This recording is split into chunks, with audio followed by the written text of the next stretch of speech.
Hey, what's up, YouTube? So I'm Tisha, and some of you may know me or remember me from a testimonial video from Julie, Touching The Afterlife, where I talked about going to hell and to the lake of fire. And I have received tons of emails asking me, I'm sorry if there's gonna be more videos. So I was like, Lord, what do you want me to talk about?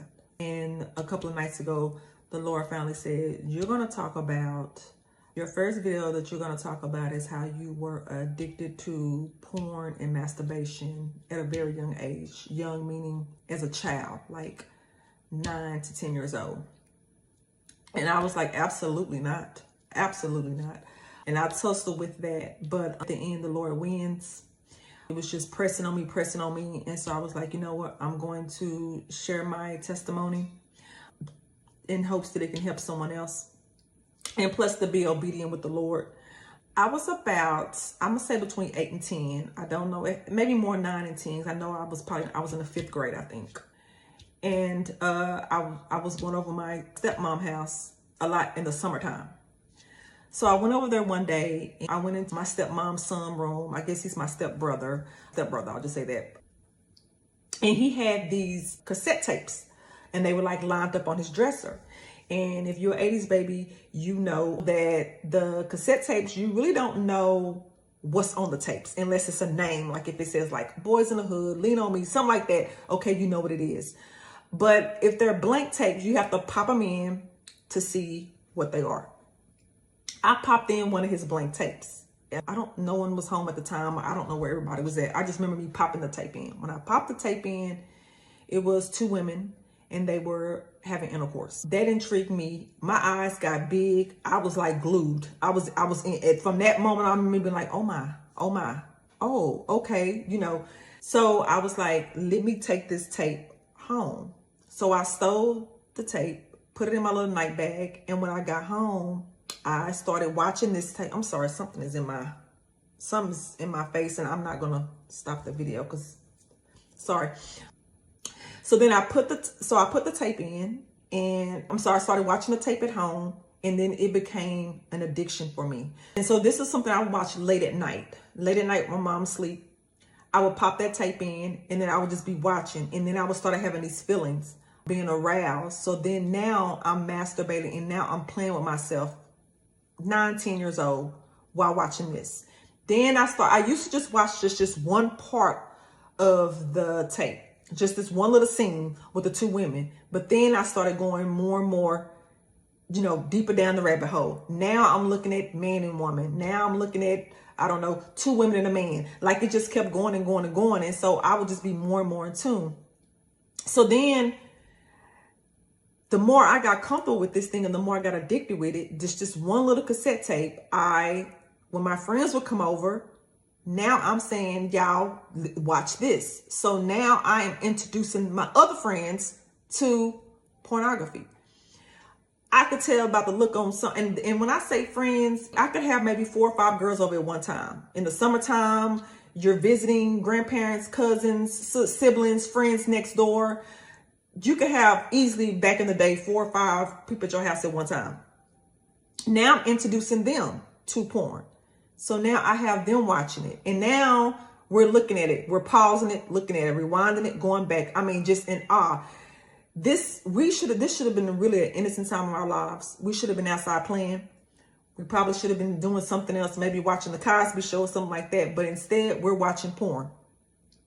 Okay, so now the more comfortable we get, now it's time, hey girls, let's start acting out these scenes. So now I have girls in my house and we're now acting out these lesbian scenes. So at the beginning when we used to do this, it would just be like, okay, and we'll just act the scenes out and then go outside and play. Act the scenes out, go play kickball or whatever outside, go ride the bike. It would be like it was nothing. But then it started to be more of for me, not all the girls. I think just some of the girls, it became more of like okay, I'm liking this. This is what we're gonna keep doing this. And I even remember sometimes some of the girls being like, we watching this again? And I'm like, yeah. We finna watch this again. You ain't seen this scene. This is a new scene that you finna watch.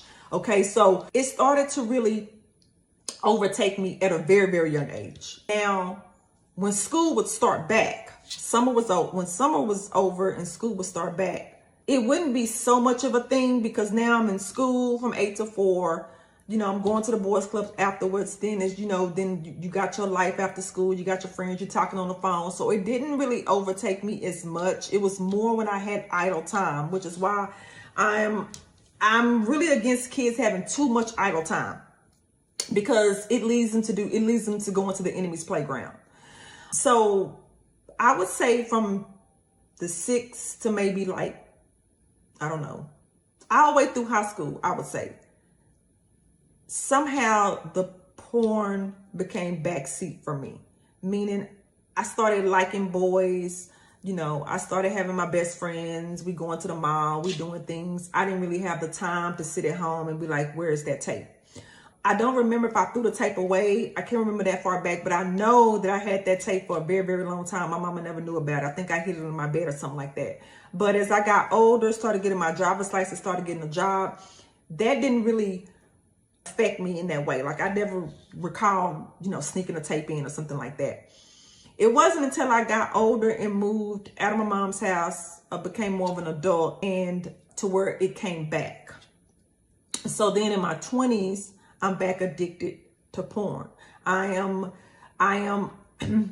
the Lord. I was going to church, all of that, but this was something that was more like a secret hidden thorn in my side that nobody knew about. I don't think not one person knew about it. And it was just during idle time. I remember times going to church, going to eat dinner, going to have lunch, you know, doing your little Sunday fun day, coming home at 9 o'clock at night and popping in around that time it wasn't a tape, it was more like you could order it like a pay-per-view. And I remember I used to get these cable bills and it would have $19.99, $29.99, because I didn't order a porn for that much money just for 30-40 seconds. And then after I'm done masturbating, I feel disgusted with myself. I'm ashamed, I'm embarrassed, but it didn't necessarily stop me from doing it. But I remember the feeling of being like, why did you do that again? Why? That is sick. Like what in you? Like I remember beating myself up, but then I would probably fall asleep and then wake up like nothing ever happened. It wasn't an everyday thing, but it was a constant in my life. It was a constant revolving circle in my life. It wasn't until I started getting more and more involved with my church that I've talked about in my previous testimony with Pastor Jackie. And the more I became into my word, the more I started fasting, praying, the conviction started kicking in and the desire started changing. Some people can change overnight. For me, it was a process. I was still going to I was still going to Pastor Jackie. I was still into church. I would still go every Sunday, stay all day. I would still do prayer meetings. I would still do Bible study, but I would still slip up. It was still not as prevalent, but it was still something that I struggled with. It wasn't until I was about 30, somewhere in that area, or maybe a little older. It was in my 30s to where I was just like, okay, I can't do this anymore. And I made up my mind. And so a lot of times through fasting, you know, through prayer, through reading the word, but it was also, I had to make up my mind. I had to be disgusted within myself is what made me change and not have a desire for that. Along with having to change that, I had to change the music I was listening to. I had to change TV shows that I was watching, movies I was watching. I don't like watching sex scenes in movies. I don't like watching sex scenes in TV shows because you have to protect your eyes, your ear gates, and your heart. You have to be mindful of the things that you're watching. If I've watched a movie in the past, or just even in recent times, if I watch a movie and I know like this movie's not something I need to be watching, because sometimes a movie can be going good and then they sneak it in there, they slip it in, and now you done already caught it. My spirit is so sensitive, I could have a dream about that. I could have a full-fledged dream about that. And now I'm having to wake up, rebuke the enemy, pray, clear the house out. I have to do all this extra stuff when it's like, just don't even watch it. Just don't even go down that road. Another thing that I want to talk about with the porn is that even though I wasn't watching it for a long time, I mean, even though I stopped watching it a long time ago, I would still struggle with this in my dreams. And what I mean by that is I would have dreams of a woman or a guy or whatever coming to me trying to have sex with me. Now, I would stop it. Now, at the very beginning, I would not stop it. I would wake up and I'm humping away. I'm humping away. And I'm just like, okay, dang. So now I'm feeling disgusted. Now, so when I wake up, I'm praying, I'm rebuking the enemy. I'm doing all those things. I know some people say when you do that, it goes away and never comes back. But sometimes, depending on your calling in your life or depending on what you have going on or how deep you were in it, sometimes that thing can be a struggle. And you have to constantly get up, pray, rebuke, pray. You got to be steadfast with it. So for me, what I had to learn how to even be spiritually aware in my dreams. And I possibly may talk about that in another video. But being spiritually aware in your dreams, meaning I had to learn how to say, devil, I'm not falling for this. And I would have to rebuke you in my dream. The more I started doing that and learning how to do that, that is when those dreams stopped for me. So I started getting to a point where I'm aware that this ain't right. This road that I'm about to go down in this dream is not right. And I'm about to intercept this right here and right now. And I will start praying and rebuking in my dreams. It is very possible to do that. It just comes with praying before you lay down at night and just being spiritually aware at all times. I'm sorry, y'all. I got to move my hands or else because it's keeping me from not being nervous. But it keeps you to be aware of your surroundings. So for me, I'm constantly always trying to be spiritually aware. We're walking in this world. We're walking, I know it's flesh, it's human. You see the things, you feel the things. But there's a whole other world to it that we don't see. And that's the world that I'm always most concerned about, is that spiritual world. So for me, I have to always be praying and mindful of what's going on in my sleep. And so that was one of the things that troubled me since I was a little girl. Now it's not like all the time, but it would pop up. It may be 6 months, 7 months, there I got a dream. And that reminds me about getting too comfortable. You can't get too comfortable in whatever you have going on because the enemy will come. So I'm comfortable. I'm good. I haven't had that dream in a while. Oops, there go a dream. I'm comfortable. I'm good. Okay, so now you can watch this movie. There go a dream. No, that's it, because you wake up feeling disgusted. You feel like, okay, now I'm not a good Christian. You start beating yourself up. And really all it is just a spiritual tug of war. And it's just something that you have to kind of defeat. So yeah, that was one thing I wanted to add, that those dreams did come along with me starting to watch porn at an early age.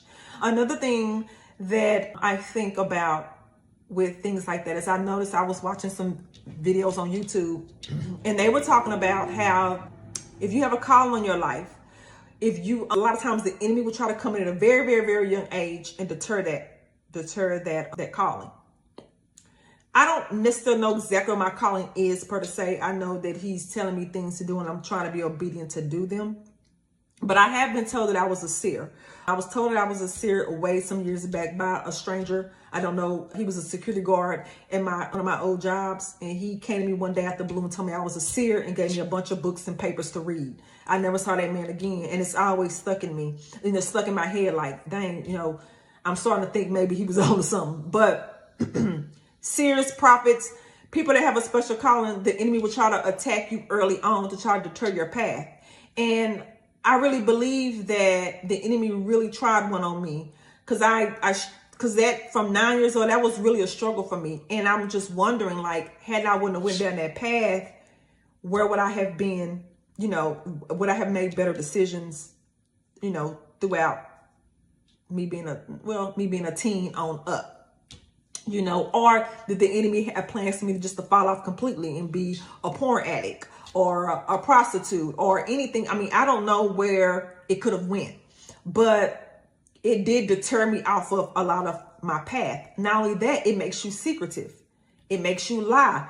Lying by, well, nobody asked you, Tisha, so you didn't really lie. Well, you lie because you hold a secret within you, and you're Dr. Jekyll and Mrs. Hyde. You're one way around everybody, but then when you go home, you cutting the lights off and you popping in a flick. That is living a lie. So when you're not being truthful with yourself, you're not truthful with others, and there's no way you can be effective in your ministry unless you are truthful, and honestly, I could have just blocked this out because I didn't want to share, because, it's embarrassing. You don't want nobody looking at you sideways or anything like that. But at the end of the day, your testimony is your testimony, and it's never just for you. It's for you to help someone else. And it's also for us to be very, very mindful of innocent children. I used to think that you're doing too much when they can't go nowhere without you. You're doing too much when you gotta check this, you check that. No. Check where your kids is going. Check the atmosphere they're going. My mom never had a clue that I found a flick at my stepmom's house. My stepmom didn't even know that. My sister didn't even know that. But maybe if I would have came home and she would have said, let me see your bag. Let me empty your bag out for you, baby. And that tape would have fell out. Let me pop in that tape and see what it is. I mean, it's just those extra steps of thinking just because a child is 10 or 11, oh, she can go put her own stuff up. Yeah, she can, but she hasn't been with you. So you want to check and see, like, okay, let me see what's going on. She's been gone for 2-3 days. Let me see what's going on. Talk, just build. It's nothing wrong. I'm nosy by nature. So I'm the one that would ask the child that. But a lot of parents are just kind of like, okay, she's been with stepmom, cool. But there's nothing wrong with kind of digging, checking in with your kids. And even sometimes praying for discernment to be like, okay, something's not stirring the Kool-Aid. If you praying for discernment, you might would have popped in one night and caught that child doing that. You would have popped in one night and caught her masturbating, because you would have been up praying for discernment, praying for your child, praying over your household, and you would have saw what's going on. My likeness getting bad. And this is not to bash moms or bash my mom. It was just, and it could have been just all a part of my journey.